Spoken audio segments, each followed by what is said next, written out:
I've been married for almost 10 years. When my husband and I were first married, he convinced me to stop working after the first year or so, which I regret. A couple of years ago, my mom died, leaving me a very small inheritance of around $60,000. We decided to use some of this money to purchase a house. My husband and I both had negative lines on our credit reports, so I paid off everything. I told him to build credit. We'd likely need a few credit cards to make small purchases and payments on.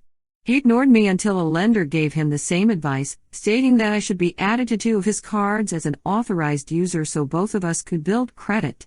He did not follow this advice. We found a home that we loved, but he would not put me on the mortgage, saying my credit wasn't good enough. Yet I made the down payment, paid closing costs, paid for the actual move, paid the final bills at the old house, bought furniture for the new house, and supported us for the first 2 months. I also started working again, and I make almost as much as he does per year being self-employed. I continue to make the mortgage payments even though I am not on the loan, although I am on the title deed. As luck would have it, our home value has increased dramatically, so we decided to take out a small home equity loan for a couple of repairs. I went through my bank because they offer a fixed rate. They also refinanced my car and gave me a credit card with a $5,000 limit. I suggested that my husband ask about refinancing his truck, and he also got a great rate. But he was given a credit card with a $15,000 limit because his credit is better, thanks to me. I have to put him on the home equity loan because his credit is better. I'm angry because I pay all the bills, aside from his personal truck and credit cards. He contributes 11% to his 401k. I also have to pay $10,000 a year in income tax because of being self-employed, and he will only contribute $2,000 to that amount. I feel like I'm doing all the work and he's getting all the benefits.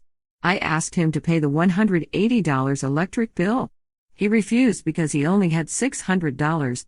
Then he spent $100 on frivolous things for himself. I told him that I feel there is a serious lack of balance. He says he put a down payment on my car, so I can't complain. But that is worlds less than what I pay. Am I in the wrong here? At 52, I feel like I should be able to have my own financial profile and benefit from my hard work, instead of just boosting his credit and finances. He thinks I'm being ridiculous. What do you think? You need a ledger and a lawyer.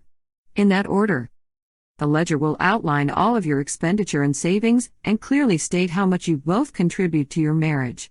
Marriage is a romantic promise to love and honor and respect each other for as long as you live, divorce notwithstanding, but it is first and foremost a financial and legal commitment.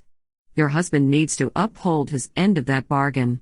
Set up a joint account for household expenses. No more tit for tat.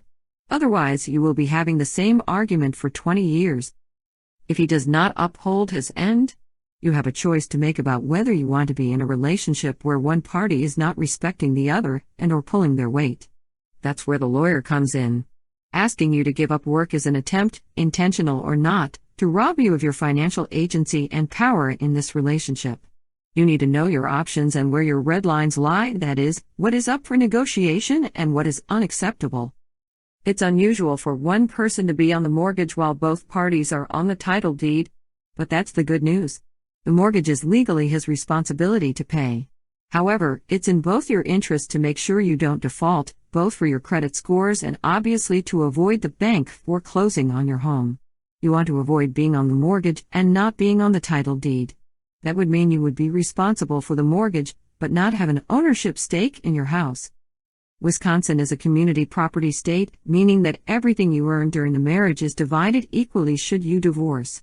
Inheritance is typically not included in marital/community property, even if you receive that inheritance during your marriages.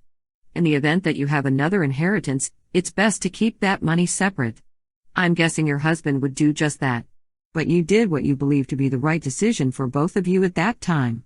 You are a team after all. From what you say, your husband appears to appreciate the advice of experts, and it takes a push for him to see things from a different perspective. For that reason, you could also enlist a mediator or financial counselor to go through your finances and your differences of opinion to help you reach an agreement so you are not having the same conversation about who pays for what over cars, homes, furniture, utilities, and groceries.